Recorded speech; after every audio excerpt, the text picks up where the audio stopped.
Kwa kuwa kila mwanadamu ana haki na wajibu wa kupata elimu sahihi bila ya kujali uwezo wake wa kimwili na kiakili, ni vyema kutambua kuwa watu wenye ulemavu nao ni sehemu ya kupata haki yao ya kimsingi katika maisha yao. Lakini mara nyingi watu hawa huishia njiani kutokana na changamoto mbalimbali za kimaisha na kimazingira kutokana na hali zao.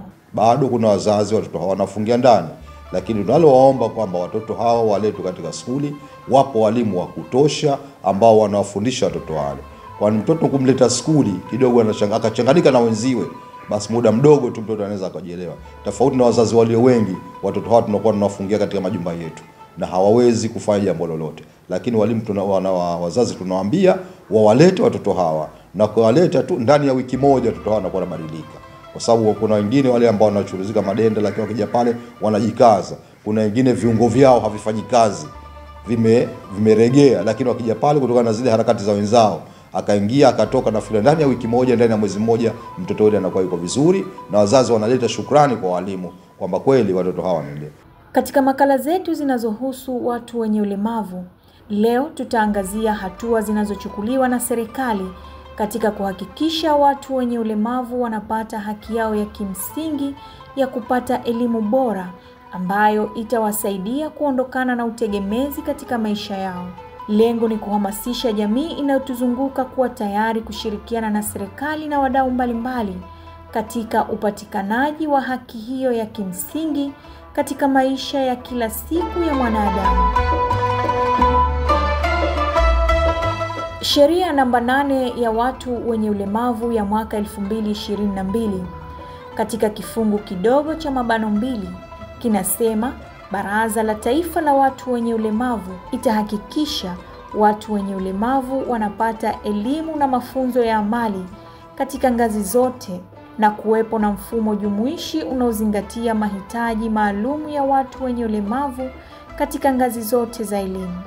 Sisi kama baraza tumekuja na mkakati tofauti wa kuweza kuwatambua hawa watu wenye ulemavu ambao wako katika ngazi mbalimbali za elimu, tangu maandalizi, msingi, sekondari pamoja na vyuo vya kati na vyuo vya juu, na kuhakikisha kwamba tunaweza kutoa support inayohitajika, kutoa usaidizi wa kitaalamu, kuhakikisha kwamba watu wetu wanapata elimu.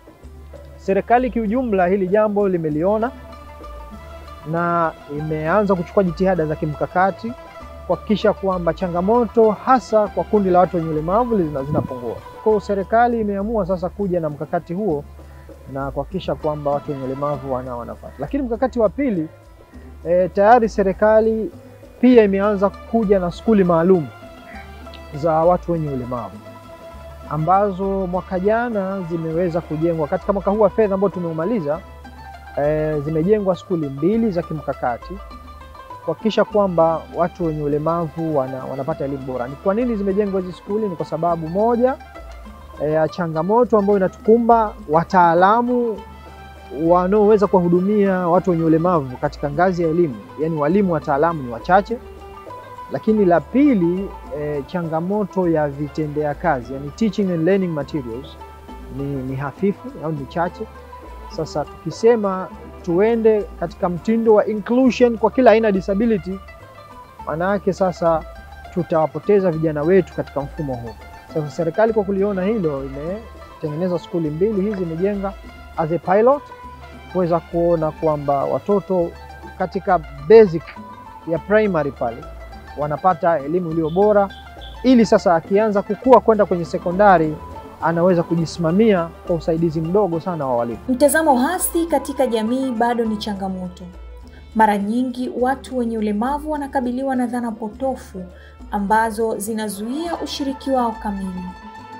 Familia, jamii na walimu ni taswira ya mwanga wa watoto wenye ulemavu juu ya upatikanaji wao wa elimu.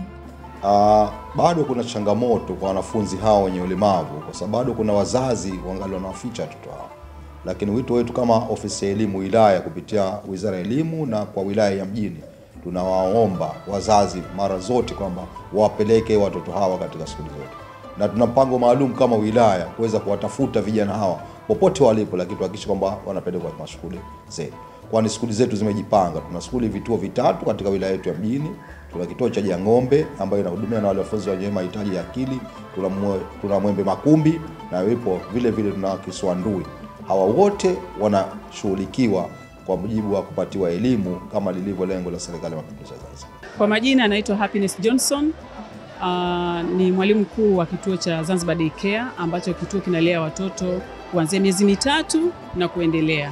Wazazi wengi hawaipokei ile hali ya watoto wanaokuwa nayo. Wanaona kama vile ni mtihani, kama vile ni mkosi, lakini hawajui kwamba wale watoto wanapowatoa nje, watoto wanaweza kujumuika na wenzao na wanaweza kujifunza mambo mengi na wakapata mabadiliko kulingana na wale wanavyowachanganya. Mimi naitwa Mwalimu Bimkaa Sule Mvulana, nasomesha shule ya Kiswandui katika kitengo cha watoto wenye ulemavu wa akili. Watoto wengi ambao walivyoletwa pale shule walikuwa wanaletwa kwa kubebwa hivi kwa kuwa hajiwezi, lakini baada ya muda, baada ya kukaa nao na tulivyomaliza kukaa nao sisi kitengo, tukawapeleka madarasani, wanajiweza wenyewe, wanakwenda nje kununua vitu wenyewe na wanachangamka na wenzao. Kwa hiyo ile shule kukaa pamoja, mimi naona inazidi kujumuisha wale watoto kutoka katika ule upweke wa nyumbani. Na muda mrefu angalau tukiwa nao sisi wanajielewa kwamba mimi na wenzangu na wale watoto wa kule tunawachajihisha, msiwafanyie hivi, wafanyeni hivi, wafanyeni hivi. Wanawapa misaada chooni, wanawashindikiza, hakuna tatizo. Tunashukuru. Wazazi wazangu mitaani, majumbani na maeneo mengine tofauti, tuhamasishane wazazi. Watoto wetu lazima tuwape elimu. Elimu ambayo ni stahiki, kwa sababu haya mambo Mwenyezi Mungu mwenyewe ndo katukadi sisi wanadamu. Hakuna ambaye aliyeomba. Lazima, kwa hiyo nawasihi wazazi wenzangu, tushirikiane, tupeane mashirikiano baina ya mzazi huyu na mzazi mwingine. Faudhia Rajab Shabani ni mwanafunzi mwenye ulemavu wa ualbino. Anasema ulemavu wake haukuwa kikwazo cha yeye kutopata elimu sahihi inayostahiki. Tangia ninge advance nimekuwa mtu kupata 1 tu. Kwa hiyo hata haya matokeo pengine nilikuwa kama tayari nisha expect. Bando wa walimu kwa upande wa walimu walikuwa na mchango mkubwa kwa katika kunisaidia ili na mimi nipate elimu, kwa sababu ukiangalia kama shule zote ambazo mimi nimepita, sina hata mwalimu mmoja ambaye yani kiufupi sizungumzi naye, pengine yani hawanishiki mkono. Lazima kwanza watataka pengine wale changamoto zangu ambazo nazipata. Kiufupi mahusiano yapo mazuri.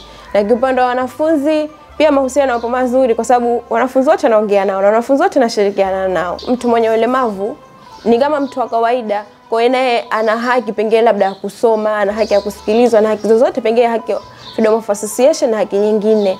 Kwa sababu mimi naamini kwamba walemavu tunaweza. Na kwa nini nataka niwe mwanasheria? Kwa sababu yani naona watu wenye ulemavu yani wana play nafasi ndogo sana katika hizi sehemu au hizi nini za kupengea labda kutunga sheria na kusimamia sheria. Kwa sasa serikali na wadau mbalimbali zimekuwa zikishirikiana kwa pamoja katika kulifanikisha hili, ambapo serikali ya mapinduzi ya Zanzibar imekuja na mtaala maalum wa ujumuishwaji wa watu wenye ulemavu katika ufundishaji, pamoja na mtaala wa walimu unaofundisha njia sahihi za ufundishaji kwa wanafunzi wenye ulemavu. Mikakati imewekwa kwa sababu hata kuna shule kwanza ni elimu inatolewa ni elimu jumuishi, lakini kuna shule maalum ambayo imejengwa, kwa mfano kama Jendele kwa Unguja. Ipo shule ambayo inahitajia wanafunzi wenye mahitaji maalum tu wapo pale. Lakini na sababu na hiyo zipo shule ambazo zetu za kawaida kama Kiswandui, Jang'ombe na Mwembe Makumbi. Hizi zote ni juhudi za serikali. Na kama utatembelea katika kituo chetu cha Jendele, ni shule ambayo iliyo bora kabisa na wamefika kuwekwa hadi dahalia pale. Kwa hivyo wanalala wakiamka na kupata elimu. Hilo ndio lengo kubwa ambalo serikali wameifanya. Katika swala la mtaala tayari, kwa sababu kuna mtaala ambao ulioboreshwa. Tayari umeanza kwa elimu ya maandalizi, elimu ya msingi na elimu ya sekondari kwa Tanzania. Lakini na hao ambao wenye mahitaji maalum, tayari mtaala pia umejikita nao. Kwa hivyo kuna mtaala maalum ambao umeandaliwa, ule ambao wao wenyewe wafanye kwa vitendo muda mwingi bila ghairi ya kusoma na kuandika na kuhesabu. Kwa hivyo tayari mtaala upo na umeshaanza kufanya kazi zaidi katika kituo chetu cha Jendele. Mtaala wa umahiri ni mtaala ambao unamtarishia kijana atapomaliza tu elimu yake kuanzia elimu ya msingi na akimaliza sekondari awe na uwezo wa kuingia katika soko la ajira.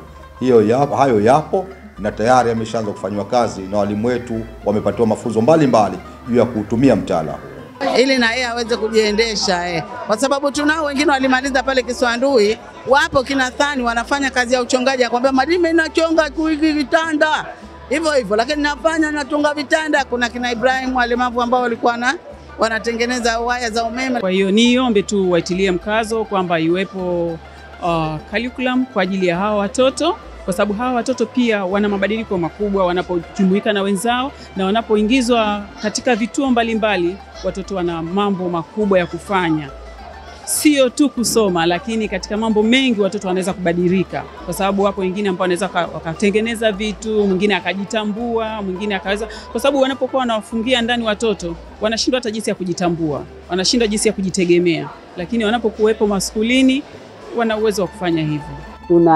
Unatoa wito kwamba wazazi wasidharau, wapeleke watoto wao shule, na pale wanapopata changamoto waende za elimu, lakini waje katika jumuiya zetu za watu wenye ulemavu, lakini waje Baraza la Taifa la Watu wenye Ulemavu, kwa sababu limeanzishwa katika utekelezaji, kutoa ushauri na kutetea maslahi ya watu wenye ulemavu wote wa Zanzibar.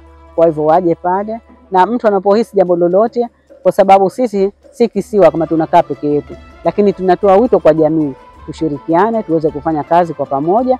Tunapoona changamoto tusitatue kwa pamoja, kwa sababu hujui kesho yako. Kuna watu wanapata ulemavu wakati wowote. Tukijenga miundo mbinu rafiki leo, kesho na wewe unaweza kutumia ikitokea hali imebadilika. Hatuombee watu kupata ulemavu, lakini Mwenyezi Mungu ndiye mwenye kujua na mwenye kadara zake. Lini utapata, saa ngapi utapata, anajua yeye. Lakini tunataka kwamba miundo mbinu rafiki, mambo yote yajengwe yakiwa na ujumuishi kwa masuala ya watu wenye ulemavu, ili pale inapotokea mtu amepata ulemavu anatumikia na furahikia ile haki ambayo iko pale. Sheria yetu inatutaka kila mtu tuweze kumsimamia kuhakikisha kwamba anatekeleza shughuli zake za kawaida, yani core function zake, lakini aweze kuwazingatia na watu wenye ulemavu. Wizara ya Elimu wakitoa elimu wanahitajika kuwa na special programs za watoto wenye ulemavu ambazo zitawasaidia katika kujifunza na kupata elimu iliyo bora. Sasa sisi tutatoa miongozo, tutatoa maelekezo kuhakikisha kwamba wana mainstream masuala ya disability.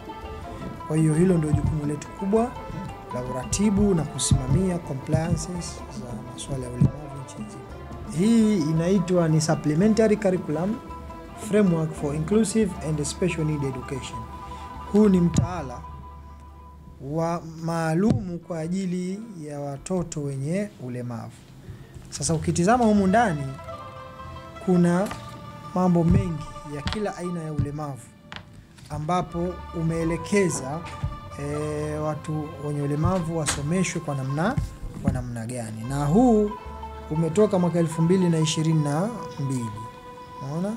Na ni mtaala mpya, kama mtakumbuka kuna mtaala mpya wa elimu uliotoka, lakini katika mtaala ule hiki ndio sehemu ya mageuzi hayo kwa ajili ya watu wenye ulemavu. Lakini sasa hivi mtaala huu unaendelea kutolewa mafunzo kwa walimu kuhakikisha kwamba watoto wetu wenye ulemavu wanapata elimu iliyo bora. Lakini sasa hivi mtakumbuka kwamba kimerudishwa chuo cha Nkuruma, na kile ndo kinafundisha walimu.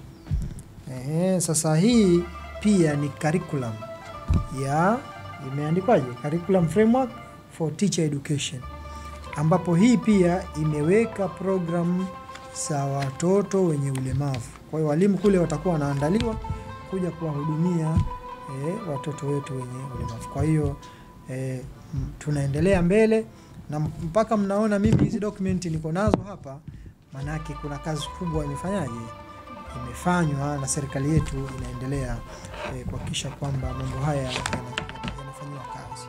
Kwa hiyo niwatoe hofu waandishi wa habari, wazazi, walezi na watu wenye ulemavu. Serikali yetu hii ya awamu ya 8 inakwenda kwa spidi ya 5G katika kuhakikisha kwamba changamoto za watu wenye ulemavu na wananchi kiujumla zinatatuliwa. Kwa hiyo tunahitaji watu wawe wastahamilivu wakati serikali inaendelea kuchukua hatua kadhaa kuhakikisha changamoto hizi zinakwisha kabisa. huku mradi wa Collective Action for Disability Rights unaolenga uhamasishaji wa haki na kubadili mazingira yasiyojumuishi umekuwa mstari wa mbele kutoa elimu kwa jamii kupitia wanahabari na asasi mbalimbali za kiraia.